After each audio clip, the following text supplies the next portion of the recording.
Nos acompaña esta mañana Jorge Cabrera, él es analista en temas ambientales, para contarnos en un inicio. Jorge, bienvenido. Gracias, A Carmen. grosso modo, ¿cuáles son los principales temas o aspectos de este tratado climático que fue dialogado el año pasado en París y firmado el viernes pasado por varios países a nivel mundial? Bueno, primero, muy buenos días y gracias por la oportunidad de compartir con los televidentes de Canal Antigua. El compromiso de París y el ahora ya suscrito Acuerdo de París en Nueva York el 22 de abril, en el Día de la Tierra, tiene dos grandes ámbitos. El primero, y a nivel internacional, y creo el de mayor preocupación para la comunidad científica, es la mitigación. Buscar las formas de reducir la concentración de gases de efecto invernadero en la atmósfera para evitar que la temperatura del planeta sea superior a los 2 grados centígrados, entre 1.5 y 2 grados centígrados. Esa es la meta. Al año 2100, ¿verdad? Sí, pero hay otras corrientes científicas que ya nos están alertando que no vamos a lograr esa meta y esa reducción. Además, como conversábamos, hay otros factores que hacen tener menos certeza a los criterios científicos de incrementos de emisiones que no son controladas, como una erupción volcánica, como los incendios forestales, como la fuga de gas metano que se da en los mares y en las zonas polares que se están en proceso de deshielo. Es decir, ahí hay un gran margen de incertidumbre, pero una de las prioridades y de los compromisos es reducir las emisiones. Y el otro gran elemento que conlleva el Acuerdo de París es la adaptación. Para el caso de Guatemala, nuestra prioridad se centra en materia de adaptación, es decir, somos de los países que se ven afectados por los efectos de este calentamiento. Claro. Y eso lo vemos reflejado. Los responsables son las grandes potencias. Exactamente, o sea, esas son las responsabilidades comunes pero diferenciadas. Ellos entonces, emiten y nosotros recibimos los impactos. Las consecuencias. Exactamente. Jorge, entonces, si te entiendo, el compromiso es a que no se eleve o retener la temperatura en 2 grados centígrados, su aumento en los próximos años de aquí al 2100. Así es. Idealmente disminuirla a un 1.5 grados centígrados. Sí.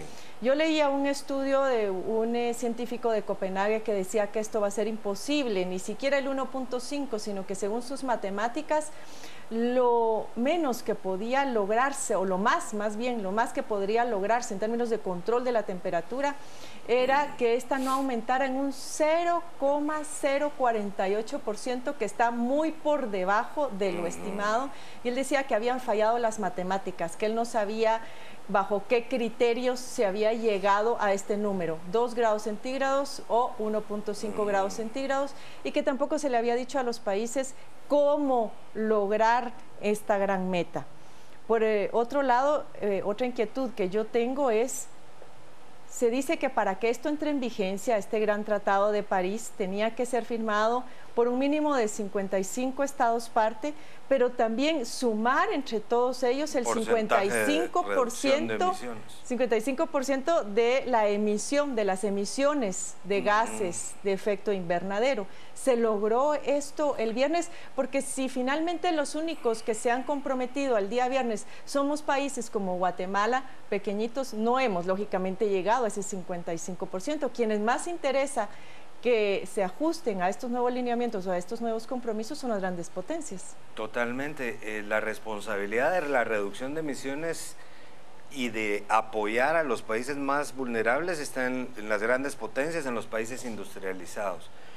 El compromiso dentro de los grandes, los más grandes son Estados Unidos, la India, la China, Rusia, la Unión Europea, que se han establecido compromisos, pero recordemos que incluso al interno de estos países no es fácil. El presidente Obama ha tenido una buena disposición de entrarle al tema de la reducción de emisiones con la transformación energética en los Estados Unidos, pero ahí tiene una gran oposición que deviene no solo como un país grande industrializado, sino de las industrias grandes dentro de su país, que dentro de las más grandes están las industrias energéticas, ¿verdad? Las petroleras, las generadoras de energía. Entonces, por ejemplo, si gana el gobierno este señor Donald Trump, ahí va a haber un retroceso, va a haber una flexibilidad mayor para seguir contaminando y volver a viejas prácticas. Aun cuando Estados Unidos haya firmado este compromiso. Sí, aun cuando lo haya firmado. Porque entiendo yo que el compromiso finalmente no fue jurídicamente vinculante. Entonces, ¿qué es lo que se está firmando? Sí. Si no es jurídicamente vinculante, ¿por qué firmamos? Sí, y eso fue uno de los debates más largos, hasta me parecía a mí ridículo en el proceso de negociación. Los que comprenden inglés, ¿verdad? Pero la diferencia entre dos palabras, en shall o should, que es deberá y podría o podrá. O debería. Eso marca una gran diferencia. Uno es un compromiso más obligatorio y el otro lo deja así como a la circunstancia, ¿verdad? Entonces, yo creo que eso deja zonas grises. Que fue como un compromiso a medias, ¿crees tú? Porque mi pregunta también es, ¿cómo aseguramos que no pase lo mismo que con el Acuerdo de Kioto? En donde al final, al parecer, ya había compromisos establecidos. ¿Y quiénes son los que se retiran? Totalmente. Las grandes potencias, sí. Estados Unidos, Canadá, Rusia. ¿Qué garantías tenemos de que eso mismo no va a suceder? No tenemos ahora? ninguna Sobre todo garantía. porque este es más ambicioso que el mismo Acuerdo de Kioto. No tenemos ninguna garantía, a pesar de que en este escenario político internacional entraron a jugar actores claves de una credibilidad superior, como es el caso del Papa Francisco, haciendo un llamado. Algo de lo que sucede en el planeta sucede en Guatemala. Así como en Guatemala hay estertores de búsqueda de recuperar la soberanía nacional de parte del pueblo, a nivel global también hay estertores de recuperar la soberanía global con la participación de la gente, y este es un problema que atañe a toda la humanidad. Claro. Ahora, Jorge, pensando en esto, que nosotros somos países pequeños, que en ese 55% de emisiones, yo no sé cuánto nosotros podemos aportar, pero más bien somos víctimas. Desde esa perspectiva, lo que firmó el presidente Morales el viernes, tú decías que más que obligarnos a reducir, que sí tendríamos una obligación de reducir, tenemos también compromisos de adaptación. Una adaptación que tendría que ser resarcida también por esas grandes potencias. Existe un fondo llamado Fondo Verde de $100.000 millones, parece ser que ya a disposición de los países más vulnerables o afectados como Guatemala. ¿Qué posibilidades tenemos los guatemaltecos de accesar a esos fondos para lograr en buena medida, primero, la demanda? Viste el tema del agua, ¿verdad? Lo tuvimos el viernes ya acá en el país. Entonces, un tema, poder fortalecer nuestra institucionalidad y nuestra legislación para controlar el tema del agua. El tema de la tala de árboles, nuestros manglares, una serie de temas pendientes que han sido descuidados. ¿Podemos acceder o no a ese gran fondo? De hecho, debemos de acceder, pero necesitamos una voluntad expresa de nuestros gobernantes, del presidente de la República, del ministro de Finanzas, del Ministerio de Ambiente y de diferentes actores de nuestra sociedad para establecer mecanismos ágiles, claros y transparentes que permitan canalizar esos fondos a la gente que más lo necesita, que es la gente que vive en estado de pobreza. Ellos son los vulnerables, ¿verdad? Y ellos son los que necesitan estos recursos. Pero recordemos que uno de los mayores problemas que atraviesa la sociedad guatemalteca es la falta de transparencia, ¿verdad? Estamos viendo el caso TCQ, vimos los problemas de Amatitlán, de Repsa en el río La Pasión. Es decir, la abundancia de la corrupción en este país no da una certeza y una confianza a estos países cooperantes para darnos el dinero. Entonces tenemos que establecer mecanismos confiables y transparentes que permitan canalizar esos recursos a la gente que más lo necesita, que es la mayor parte de la población, es más del 55% de nuestra población que vive en grados de pobreza y pobreza extrema.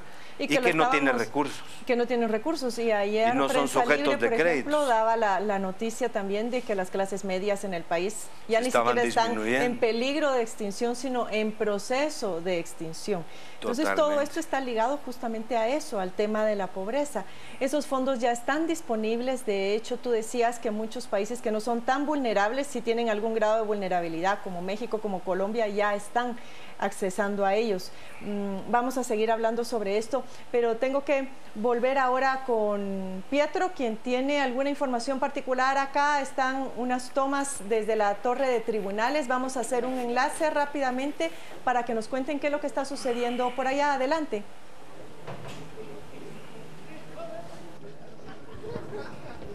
Gracias. En este momento el expresidente Otto Pérez Molina ha llegado hacia la torre de tribunales. Vamos a tratar de hablar directamente con él. ¿Qué espera este día en este caso?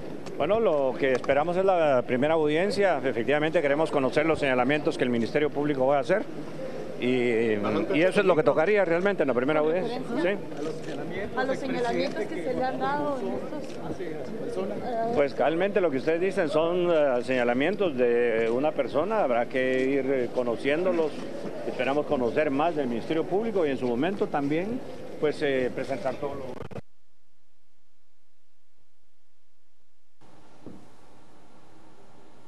Bien, teníamos ahí unas imágenes iniciales de la llegada de Otto Pérez Molina a esta audiencia nuevamente del caso TCQ. Vamos a seguir dando cobertura. Nuestra compañera Michelle Mendoza está en el lugar y pues nos traerá la narrativa de qué es lo que sucede y algunas declaraciones de los implicados. Seguimos ahora con nuestra conversación sobre el tema que nos está pues captando la atención esta mañana, que es la firma de este acuerdo para el cambio climático o para revertir o retener el cambio climático. Y Pietro está listo también para dar lectura a esas opiniones respecto a qué aspectos cree usted que son prioritarios y deben ser atendidos por el gobierno para mitigar los efectos del cambio climático. Vamos contigo, Pietro. Interesante la participación que tuvimos hoy en redes sociales y pasamos de lleno a todos los comentarios porque son bastantes. Comenzamos con Juan Carlos, que sugiere reforestar es lo primero y más urgente.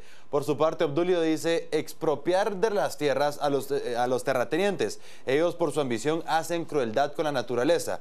Ejemplo, desvío de ríos, tala de árboles, siembra de plantaciones no adecuadas, aplicación de químicos en las cañeras, fumigan la caña con avioneta, afectando los cultivos de los pequeños agricultores. Johnny por su parte nos dice, pues urge un plan para reforestar todas las áreas donde han sido talados los bosques.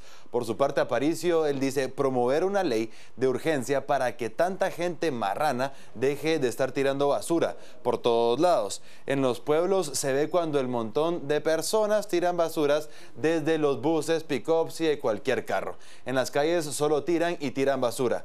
Y nos sigue diciendo qué es lo que sucede con este problema. Alberto por su parte nos dice desplegar una vasta campaña para concientizar a la población sobre el uso racional del agua y para la deforestación. Abelino nos dice reforestación es lo que urge y frenar las plantaciones devastadoras de las palmas africanas. El Petén era un pulmón de Guatemala, ahora es una fuente de contaminación. Carmen, tenemos diversidad de opiniones, tanto con el tema del agua, la basura, etcétera, pero un punto muy importante en el que casi todos coinciden es la reforestación. Continuamos con ustedes. Muy interesante que no solamente se ven algunas prioridades como compromiso de gobierno, sino que también se llama la atención sobre la necesidad de que cada guatemalteco en su ámbito en el cual se desarrolla y de donde puede colocar su grano de arena y colaborar para que no se dañe más de la cuenta de nuestro medio ambiente, pues también lo puede hacer, porque a veces pensamos en que únicamente son las autoridades de gobierno, los funcionarios quienes tienen un compromiso, y no es así. ¿A ti qué te ha llamado la atención de los comentarios que acabamos de ver, Jorge? ¿Y por dónde crees tú que debemos empezar como país una vez ya tomamos como base este compromiso firmado el viernes? Sí, realmente muy interesantes los comentarios en las redes sociales.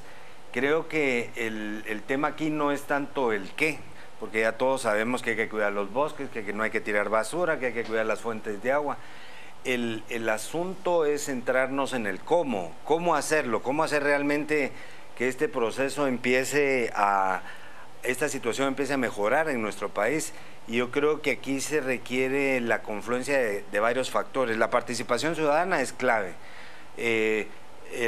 La conciencia ambiental en Guatemala se disparó por el problema de la minería, o sea, por un tema de conflictividad. Y ahora por el agua. La marcha del agua, digamos, más participación y conciencia de la gente más afectada, eso es un detonante y eso ya marca una línea de cambio porque nunca se había visto una situación de esa naturaleza. O sea, la participación de todos, pero fundamentalmente a quienes hemos electo para que representen los intereses de la población, del común, los intereses comunes. Y bajar esta acción a nivel de los territorios. Yo creo mucho en la gestión municipal, en los gobiernos locales. Los gobiernos locales, pero participativos, ¿verdad? Estuvimos el viernes en Pachalum y vimos cómo en ese municipio se puede dar un canto esperanzador de la nueva política que no vemos aparecer por ningún lado, ¿verdad? Desde lo local, con la participación ciudadana y manejando formas propias de cuidar sus recursos naturales en función de principios compartidos a nivel nacional. No lo van a hacer igual en Pachalum que en el Jute o que los cantones de Totonicapán, pero sí todos deben de preocuparse en un marco nacional de proteger el agua. Y para proteger el agua hay que proteger los bosques, es decir, tenemos que cambiar la manera de pensar, ¿verdad? Y a veces únicamente estamos esperando que sea desde el gobierno central, desde donde irradien esas directrices, pero ante a veces la falta de acción y de liderazgos, también puede generarse el cambio desde lo local hacia el ámbito nacional y no necesariamente esperar a que haya una legislación, una política, sino desde allí. Ahora, hay temas muy sensibles como esto del tema del agua. Y con esto quiero cerrar, Jorge, porque está vinculado a lo que estamos hablando hoy. El presidente Morales ha dicho que tiene una propuesta de iniciativa de ley que ya estuvo circulando desde el día viernes. Cuando vemos esta iniciativa y escuchamos también a la comisión del Congreso respectiva respecto a que también tienen una propia que ha integrado las 10. Pregunto si no estamos volviendo a repetir la historia, más bien estos van a ser mecanismos dilatorios para no entrar directamente al tema. ¿Cómo lo ves tú y cuál es tu propuesta concreta en este sentido? Sí, del principio de la década de los 80 a la fecha, yo creo que el problema en sí no es de ley. Claro que una ley cuenta, pero el problema se podría resolver incluso sin la necesidad de una ley. Si un alcalde y una comunidad se ponen de acuerdo en cuidar su agua y no contaminar los ríos y proteger sus fuentes de agua, lo pueden hacer sin que exista una ley. Con la legislación que existe sería suficiente. Te agradezco el acompañamiento institucional, pero prefiero no tenerlo, y esa es la opinión de muchas comunidades. Prefieren que no estén las instituciones de gobierno porque no solo no hacen nada, sino estorban, ¿verdad? Entonces, el de apoyo no es la solución al tema. Y como te comenté al principio, para mí, aunque suene medio raro, pero la solución al problema de los recursos naturales, estamos atacando el efecto. La causa está en el sistema político, en el manejo de los intereses que están en función de ciertos sectores, industrias extractivas, la agroindustria, que son los que desvían ríos, los que usan más el agua gratis, no están en función de los... No hay día de Dios que no sepamos problemas en Guatemala que tengan que ver con los daños a nuestro medio ambiente. Un gran reto, nada sencillo este compromiso que ha asumido Guatemala el día viernes. Daremos seguimiento lógicamente desde distintos ámbitos, esté pendiente nuevamente del caso TCQ. Volvemos ahora a la mesa principal con nuestros compañeros.